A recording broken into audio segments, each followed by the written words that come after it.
નમસ્કાર. આજના આ ખાસ વિશ્લેષણમાં આપનું સ્વાગત છે. રાજકારણમાં ઉથલપાથલ તો આપણે રોજ જોઈએ છીએ, ખરું ને? પણ આજે આપણે તમિલનાડુ સરકારમાં આવેલા એક એવા રાજકીય વાવાઝોડાની વાત કરવાના છીએ જે માત્ર 24 કલાક જ ચાલ્યું. જી હા, માત્ર 24 કલાક. સચિવાલયના છેક ઉચ્ચ સ્તરે જ્યોતિષવિદ્યાની એન્ટ્રી થાય અને પછી જે માહોલ ગરમાયો, બસ આજે આપણે આ જ રસપ્રદ ઘટનાને ડીકોડ કરવાના છીએ. આખી પરિસ્થિતિનો કટાક્ષ સમજવા માટે વિરોધ પક્ષ AIAMDKના એક સાંસદનું આ નિવેદન જ કાફી છે. એમણે બહુ જ સચોટ રીતે કહ્યું કે જ્યોતિષી પોતાનું જ ભવિષ્ય ભાંખવામાં નિષ્ફળ રહ્યા. વિચારો, જે માણસ આખી દુનિયાનું ભવિષ્ય જુએ છે તેમને સરકારમાં એક મોટું પદ આપવામાં આવ્યું અને નિમણૂકની શાહી સુકાય એ પહેલાં જ તેમને હટાવી દેવાયા. ખરેખર આવું કેમ બન્યું? ચાલો જોઈએ. તો આપણો પહેલો વિભાગ છે 24 કલાકની નિમણૂક. ચાલો જોઈએ કે નવી સરકાર સત્તામાં આવ્યા પછી તરત જ આખો ઘટનાક્રમ કેટલી તેજ ગતિએ આગળ વધ્યો.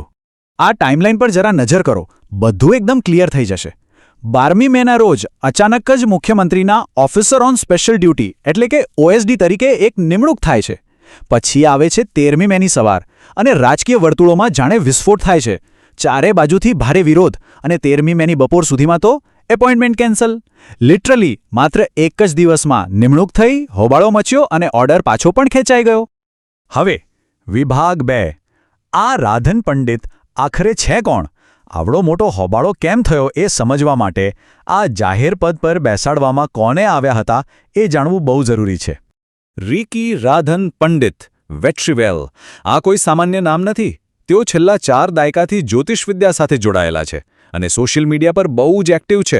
પણ વાત માત્ર જ્યોતિષ સુધી સીમિત નથી. તેઓ મુખ્યમંત્રી વિજયના આધ્યાત્મિક ગુરુ છે, શાસક પક્ષ TVKના સત્તાવાર પ્રવક્તા પણ છે અને અગાઉ સ્વર્ગસ્થ મુખ્યમંત્રી જયલલિતાના સલાહકાર પણ રહી ચૂક્યા છે. એટલે કે રાજકારણમાં એમના મૂળિયા ખાસ્સા ઊંડા છે. અને એમની આ જ પ્રોફાઇલના કારણે શરૂ થાય છે આપણો વિભાગ 3, રાજકીય વિરોધ. જાહેરાત થઈ નથી કે તરત જ વિરોધનો વંટોળ શરૂ. અને આ વખતે માત્ર વિરોધ પક્ષ જ નહીં પણ પોતાના લોકો પણ મેદાનમાં હતા. હવે આ વિરોધ સામાન્ય નહોતો. તેમાં 2 અલગ અલગ પ્રકારના તર્ક હતા. એક તરફ હતી વૈચારિક ટીકા. CPI, CPM અને VCK જેવા પક્ષોનું કહેવું હતું કે આ સીધું જ બિનસાંપ્રદાયિકતાનું ઉલ્લંઘન છે અને સરકાર પોતાના ખર્ચે અંધશ્રદ્ધાને પ્રોત્સાહન આપી રહી છે. જ્યારે બીજી તરફ હતી વ્યાવહારિક ટીકા. DMK અને DMDK જેવા પક્ષોએ પોઈન્ટ આઉટ કર્યું કે ભાઈ એક જ્યોતિષી ભવિષ્યની આગાહી કરી શકે પણ સરકારના જટિલ કાયદાઓ અને નીતિ નિયમો ચલાવવાની વહીવટી સલાહ થોડી આપી શકે. આ જ પ્રેક્ટિકલ ચિંતાને DMKના પ્રવક્તા TKS ઇલેંગોવને બહુ મસ્ત રીતે રજૂ કરી. એમને પૂછ્યું, જ્યોતિષી શું કરી શકે? તે માત્ર આગાહી કરી શકે છે.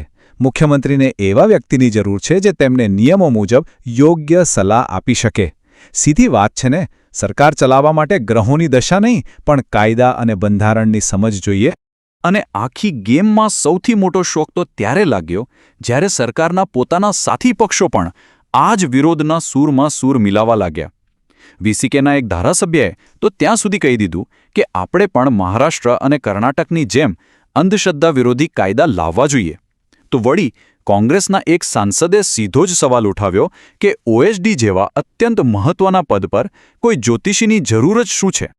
હવે પહોંચીએ આપણે વિભાગ 4 પર, બંધારણીય અને કાનૂની પડકારો. વાત હવે માત્ર રાજકીય નિવેદનબાજી પૂરતી સીમિત નહોતી રહી.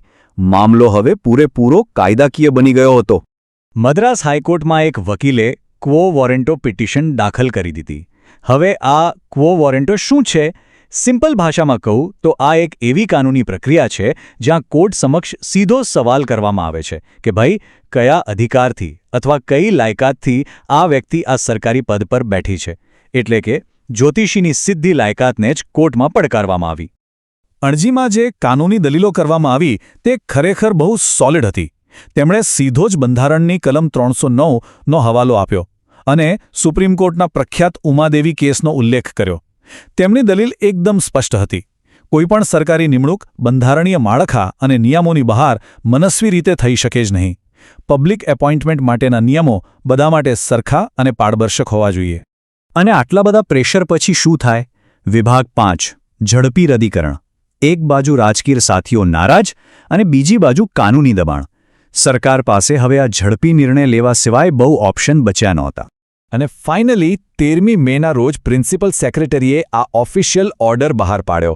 તેમાં બસ એક નાનકડી પણ એકદમ સ્પષ્ટ લાઇન હતી કે રિકી રાધન પંડિત વિટ્રીવેલની મુખ્યમંત્રીના ઓએસડી તરીકેની નિમણૂક આથી રદ કરવામાં આવે છે. કોઈ લાંબી સ્પષ્ટતા નહીં, કોઈ ખુલાસા નહીં, બસ થોડા જ કલાકોમાં આખો નિર્ણય પાછો ખેંચાઈ ગયો. આ આખી સ્ટોરીમાં સૌથી મોટો ટ્વિસ્ટ ખબર છે શું છે? આ 144નો આંકડો. આ એ જ દિવસ હતો જ્યારે વિધાનસભામાં મુખ્યમંત્રીએ 144 ધારાસભ્યોના પ્રચંડ સમર્થન સાથે ફ્લોર ટેસ્ટ એટલે કે બહુમતી પરીક્ષણ પાસ કર્યું હતું. એક જ દિવસમાં બે ઘટનાઓ, એક તરફ જબરદસ્ત રાજકીય જીત અને વિધાનસભામાં પકડ, અને બીજી તરફ સચિવાલયમાં આ વહીવટી અસ્થિરતા. કેવો ગજબનો વિરોધાભાસ છે, રાઈટ? તો આજના આ વિશ્લેષણના અંતે એક બહુ જ ઊંડો પ્રશ્ન આપણી સામે ઊભો થાય છે. એક નેતાએ પોતાની અંગત શ્રદ્ધા અને બિનસાંપ્રદાયિક બંધારણીય શાસન, આ બંને વચ્ચેની રેખા આખરે ક્યાં દોરવી જોઈએ? આ એક એવો સવાલ છે જે માત્ર આ ઘટના પૂરતો સીમિત નથી, પણ લોકશાહીમાં નેતાની વ્યક્તિગત પસંદગીઓ અને જનતા પ્રત્યેની વ્યાપક જવાબદારીઓના સંતુલન સાથે જોડાયેલો છે. આ રસપ્રદ વિશ્લેષણમાં જોડાવા બદલ આપનો ખૂબ ખૂબ આભાર. શું લાગે છે આપને, આ સંતુલન ભવિષ્યમાં કેવી રીતે સચવાશે? વિચારજો ચોક્કસ.